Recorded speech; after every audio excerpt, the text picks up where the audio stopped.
Nós temos um Deus que nos ajuda a romper os obstáculos, a derrubar muralhas, a vencer gigantes, a passar por mares, por temporais, glorificando e adorando o nome dele. Não é verdade, irmãos? Glória a Deus. Livro de Atos, capítulo número 18, vamos dar continuidade. A Bíblia aqui vai nos dizer, continuar nos dizendo acerca da viagem missionária de Paulo. Após Paulo ter uma experiência negativa em Atenas, ele chega até a cidade de Corinto. Essa experiência negativa de Paulo aqui em Atenas é quando o povo está rejeitando a palavra de Deus. Então ele continua a sua missão. É por aceitar ou não aceitar, a missão ela precisa continuar. Paulo, então, ele continua a sua missão. E quando ele chega até essa cidade, como assim fala a partir do verso 1, se você quiser acompanhar, pode acompanhar, irmãos. Paulo ele vai chegar até essa cidade de Corinto, agora uma cidade grega, mas agora sob o domínio romano. Ele chega até essa cidade, ali ele encontra judeus vindo de Roma, um por nome de Áquila e outro por nome de Priscila, que após Cláudio ter expulsado eles de Roma, ele chega até aquela cidade. Por que Cláudio, o imperador Cláudio, expulsa os judeus de Roma? Ele expulsa devido ao resultado de grandes distúrbios ocorridos na comunidade judaica em Roma, em virtude da pregação de Cristo. Por causa da pregação do Evangelho, o Evangelho do Senhor estava se expandindo. Então o imperador Cláudio, ele então expulsa aquele povo de Roma, os judeus de Roma. E junto com Áquila e Priscila, a partir do verso 3, a Bíblia vai dizer que eles trabalham na fabricação de tendas. Paulo, o ofício dele não era apenas ministrar o Evangelho. Paulo também trabalhava, e um dos seus trabalhos era ser fabricador de tendas. E todos os sábados ele estava na sinagoga argumentando a palavra de Deus, instruindo o povo, ensinando, pregando acerca de Jesus, falando acerca do Evangelho, a qual foi confiado a ele outrora, quando ele caminhava a Damasco para cumprir a sua tarefa, fazer o seu trabalho, que era perseguir os cristãos. Jesus o encontra e comissiona Paulo, dá graça a Paulo, reveste Paulo, manifesta da glória dele sobre Paulo. Então comissiona Paulo, então vai pregar a palavra. Esse também é o ofício de Paulo, o principal ofício de Paulo, que se torna então um único quando Timóteo e Silas encontra com ele quando eles vieram da Macedônia. Então Paulo ele deixa de fabricar tendas, então começa a simplesmente a ministrar a palavra de Deus, simplesmente a pregar o Evangelho, a instruir aquele povo. Então, meu irmão, eles continuam pregando, eles então continuam fazendo a obra de Deus. Mas a Bíblia, ela aí nos relata, no verso de número 6, que o povo, ao ouvir a voz, ao ouvir a palavra, ao ouvir os ensinamentos de Jesus, o povo se opunha a eles, o povo blasfemava contra a palavra, o povo não queria ouvir, não queria saber do que estava sendo falado. Então Paulo, em um gesto, ele sacode as suas vestes, como que dizendo: fiz a minha parte, fiz o que me devia, fiz o que me cabia. Pregar a palavra, quer escutar, que escute, se não quiser escutar, que não escute, não tem problema, a minha parte eu já fiz. Então ele parte daí, então ele chega na casa de um homem chamado Justo, que está ao lado da sinagoga. A Bíblia vai dizer que lá dentro se encontra um rapaz por nome de Cristo, o principal governante da sinagoga.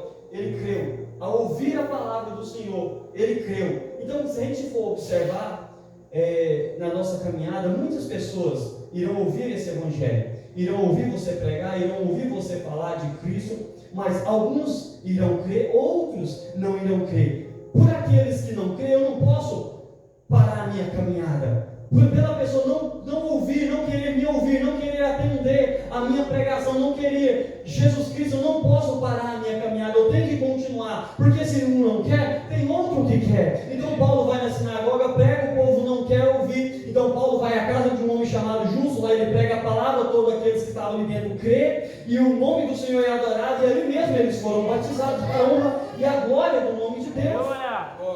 E então Deus, ele se revela a Paulo, nessa manifestação de glória e de poder. Ele se revela a Paulo, dizendo, no verso número 9, não temas, mas fale e não te cales. Eu fiquei pensando nessas palavras, porque Deus havia falado dessa forma com Paulo.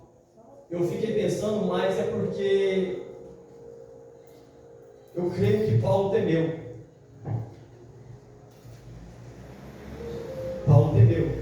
em continuar falando da palavra de Deus. Por quê, irmão? Porque a cidade de Corinto era uma cidade idólatra.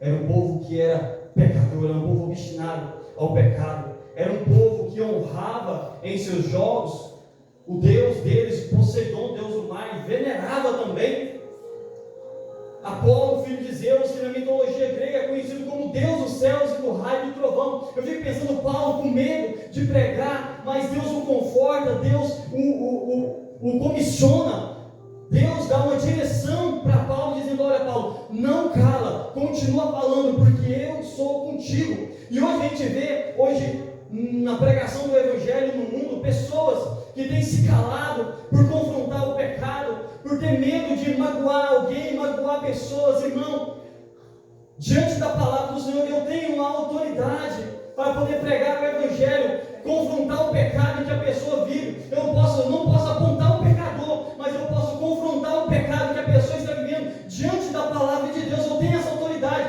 Deus me concedeu, Ele concedeu também a você a autoridade de confrontar o pecado dentro da palavra de Deus. Não apontar o pecador, porque isso é antiético, mas apontar o pecado. O Senhor me deu base, o Senhor me dá autoridade para isso. E quando a gente olha o mundo tomado pelo pecado, a Bíblia nos diz que aquele que é amigo do mundo, ele é inimigo de Deus. Como já foi falado, quantas pessoas, irmãos, são no meio de nós, se dizendo cristão, mas na realidade são inimigos de Deus, têm lutado contra Deus. Em vez de lutar do lado de Deus, têm lutado contra Ele.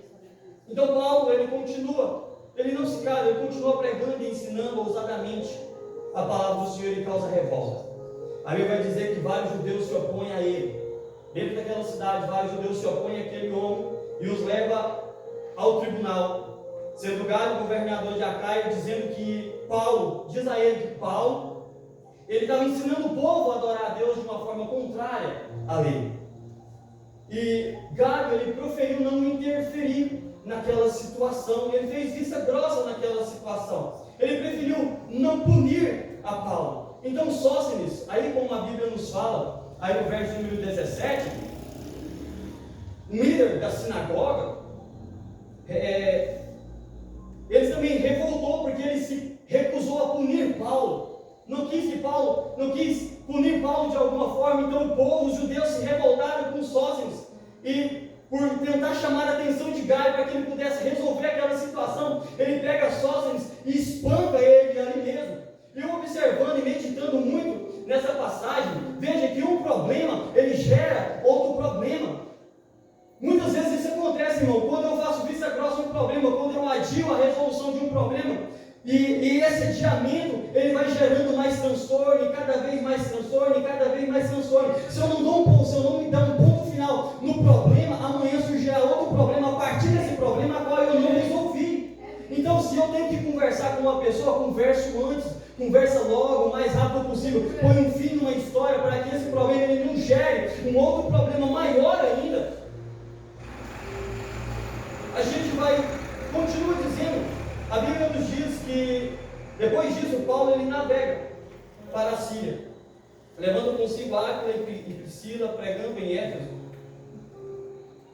Chegando em Éfeso, ele prega nas sinagogas. Alguns pedem para que ele permaneça ali, mas por alguns dias.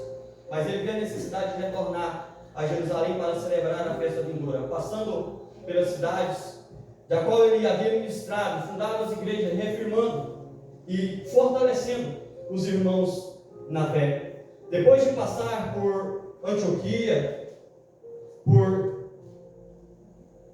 Galácia, Frígia, Cesareia, ele chega novamente em Éfeso e encontra ali um homem por nome de Apolo, instruído no caminho do Senhor e fervoroso de espírito. A Bíblia nos fala a partir do verso de número 25, que ensinava as coisas do Senhor, mas só conhecia o batismo de João. Que batismo seria esse? O batismo do arrependimento. Ele não conhecia o batismo do Espírito Santo. Aquele Priscila então nos chama a parte, o ensina, expõe perfeitamente o caminho do Senhor. E então Apolo, a partir daquele ensinamento, ele parte para Éfeso, de Éfeso para Acaia, convencendo os judeus publicamente e mostrando que Jesus era o Cristo. E aqui encerra Atos 18. E eu meditando muito nesse texto, procurando algo que o Senhor liberará forte no meu coração para trazer à igreja. E o Senhor liberou muito forte no meu coração em duas áreas da nossa vida. Quando a gente olha no verso número 25, se você puder acompanhar, a Bíblia diz assim: este homem era instruído.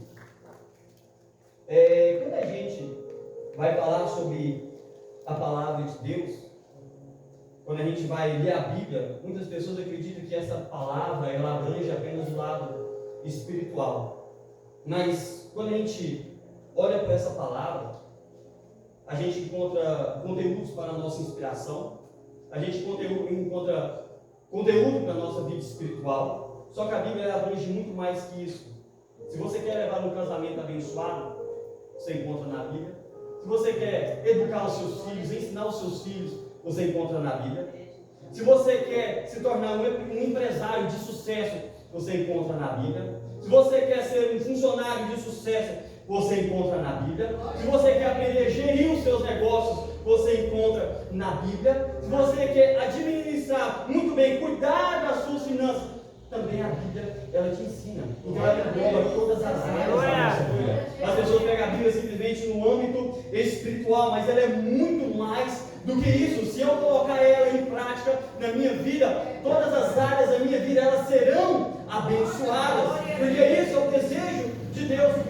Quando eu olho para essa palavra, instruído, eu vejo a necessidade que hoje a igreja tem, não apenas nós, o mundo, ele precisa de instrução.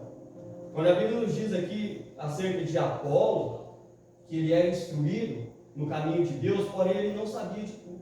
Ele não sabia de tudo, irmão. Ele precisava de ensino. E o ensino, irmão, a instrução, o conhecimento, ele nunca é demais, porque procurar saber das coisas do mundo espiritual e do mundo secular, ele é providencial nos nossos dias atuais. Ele nos dá oportunidades também para o mercado de trabalho e também para o crescimento na vida ministerial. O conhecimento, saber as coisas, procurar entender as coisas. Por quê, meu irmão? Porque o que busca desse conhecimento, ele te leva, a busca desse conhecimento, ele te leva a alcançar oportunidades. E uma vez alcançar essas oportunidades, elas não podem, irmão, se tornar prioridade na nossa vida, porque a prioridade, ela precisa de ser Deus, mas não podemos deixar de buscar esse conhecimento, irmão. Eu não posso deixar de buscar o conhecimento. E o Senhor, ele veio falar muito a respeito de duas áreas.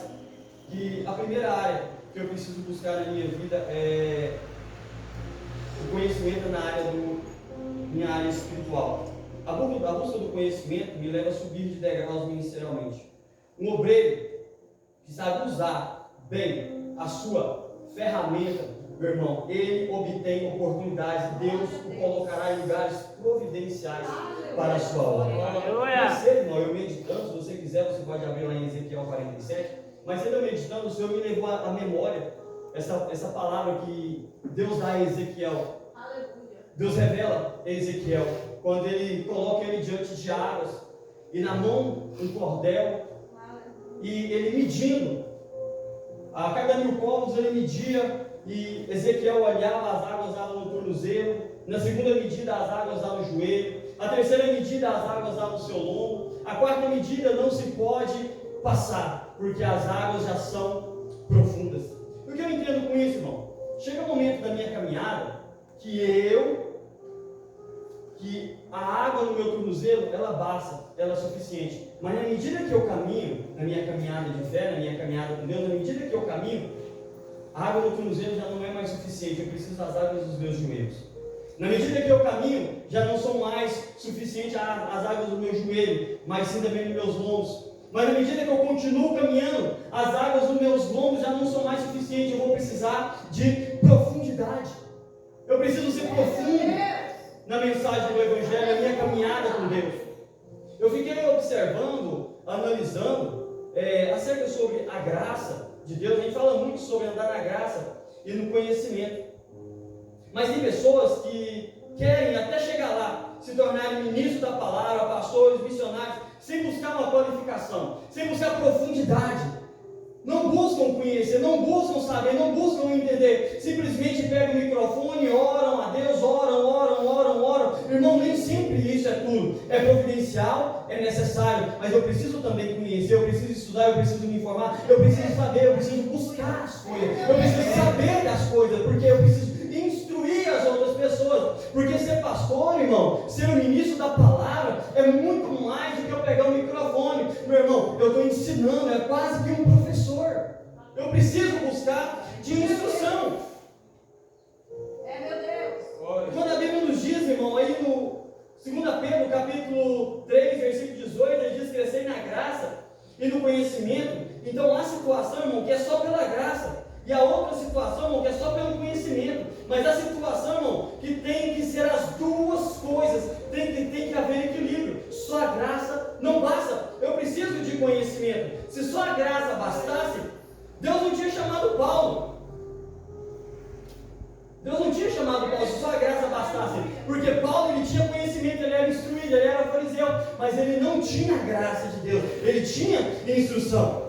Porque logo vai se ver, irmão, logo eu e você, se eu e você não buscar essa instrução, logo nós iremos se ver, irmão. Temos que conversar com pessoas de um nível, de um grau pedagógico, de um grau de pedagogia elevadíssimo, doutores, mestres, professores. Se eu não tiver um certo nível de conhecimento, como eu vou expor a palavra a essa pessoa? Só a graça não é necessário, eu preciso buscar conhecimento. Na Bíblia fala, a carta de Pedro fala: andai na graça, crescer na graça e no conhecimento. Ela não fala crescer na graça, só na graça, não, ela fala na graça e no conhecimento. Então, eu preciso buscar desse conhecimento para que eu possa ter êxito na minha vida e na minha caminhada de fé. Aleluia. A gente tem um dito que fala assim: Deus não escolhe os capacitados, Ele capacita os escolhidos. Irmão, realmente, Ele capacita os seus escolhidos, não discordo.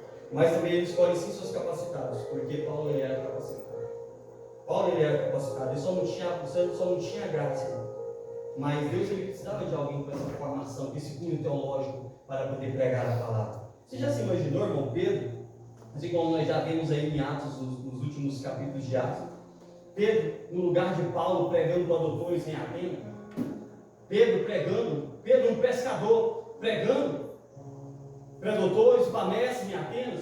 Irmão, é difícil de ver essa situação, porque ele não tinha nenhum tipo de instrução teológica. Mas você pode dizer assim: mas Pedro foi aquele que na sua primeira mensagem, ele pregou o evangelho e 5.000 almas se rendeu. Isso, irmão, é ótimo, é ele mesmo, é o próprio Pedro. Mas ele pregou essa palavra, ganhou essas almas para Jesus, alinhado com o derramar do Espírito Santo que tinha acabado de acontecer, usando da sua experiência pessoal com Deus e do pouco conhecimento. Ele não era de todo instruído. Ele não era de todo instruído. Então, para que eu venha ter êxito na minha caminhada de fé, eu preciso buscar conhecimento, eu preciso ler, eu preciso estudar, eu preciso me esforçar, eu preciso, irmão, ter tempo de qualidade. Eu preciso, irmão. É necessário. Quantas pessoas aí estão padecendo por não conhecer, por não buscar conhecimento, preferem reclamar dos outros, reclamar da vida, do que se esforçar em obter algo da parte de Deus. Segunda área, a área financeira e material. A instrução desse conhecimento, irmão, nos leva a acessar informações privilegiadas. Porque quando a gente olha pessoas bem-sucedidas, dizemos: como chegou tão rápido, como conseguiu? Ela não caiu de paraquedas ali, não. Não foi do dia para a noite. Trabalhou, estudou, buscou saber das coisas. Enquanto dormíamos, essas pessoas que hoje usufruem de bens materiais, de posição, de status, enquanto dormíamos, essa pessoa, ela renunciou ao seu sono para poder estudar. Enquanto, irmão, nos divertimos, essa pessoa renunciou à sua diversão, meu irmão, para poder ler, para poder estudar, para poder buscar conhecer as coisas. E hoje, meu irmão, essas pessoas usufruem de coisas que era também para nós usufruirmos. Como servos de Deus, perante a Bíblia Sagrada, é para nós também usufruir, porque o que Deus ele tem para os outros, ele também tem para a gente. Ele tem para todos. Ele não derramou da graça dele só para um ou só para outro, não. Ele derramou foi para todos nós. Nós, irmãos, é para nós também.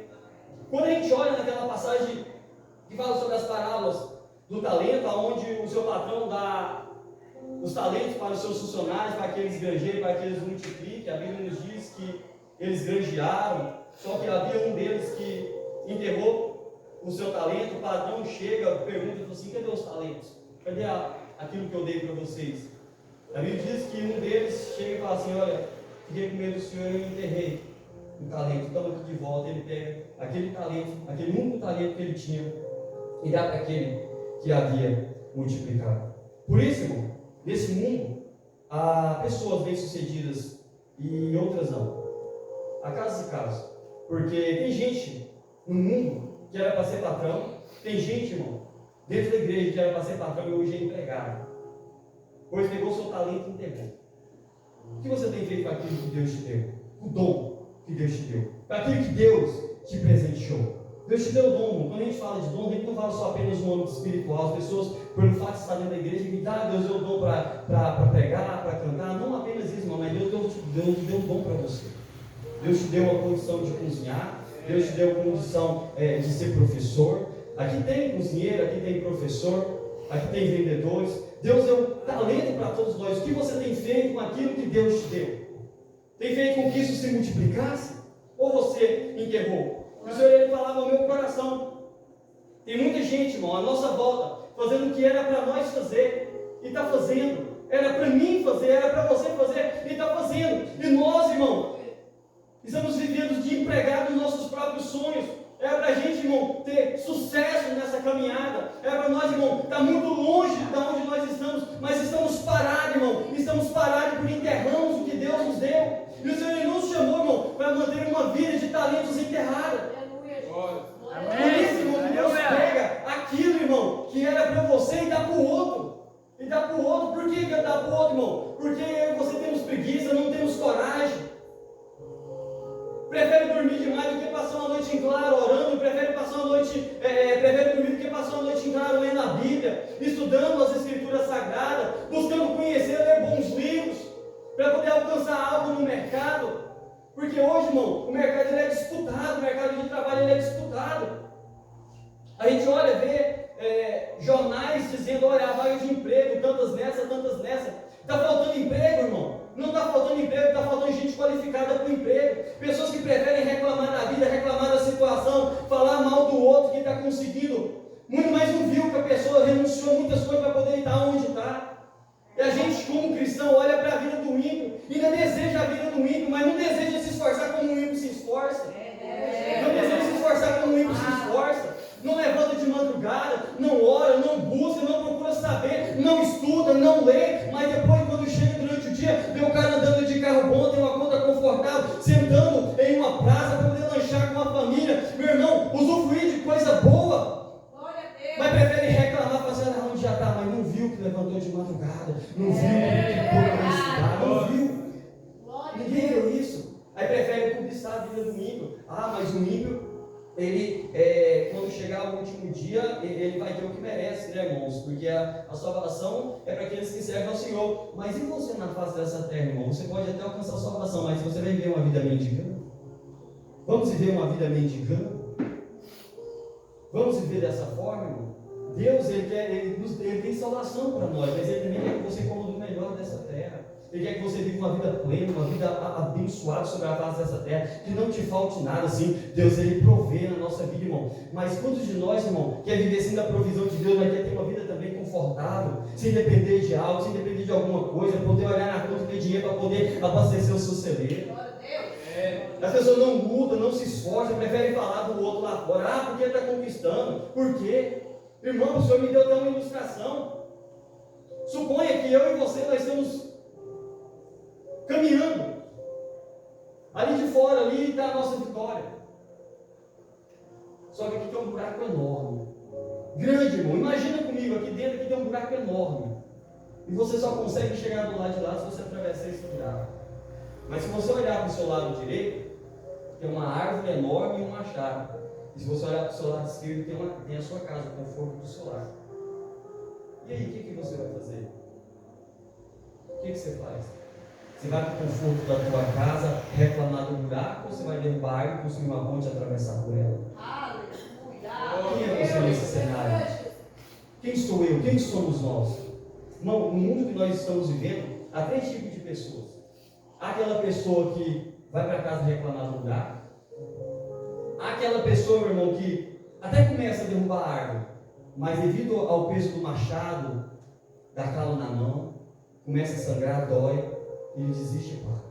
Ou tem aquelas pessoas que, apesar do machucado na mão, apesar dos calos, derruba a árvore, constrói a ponte e atravessa. Quem é você nesse cenário? Quem sou eu nesse cenário?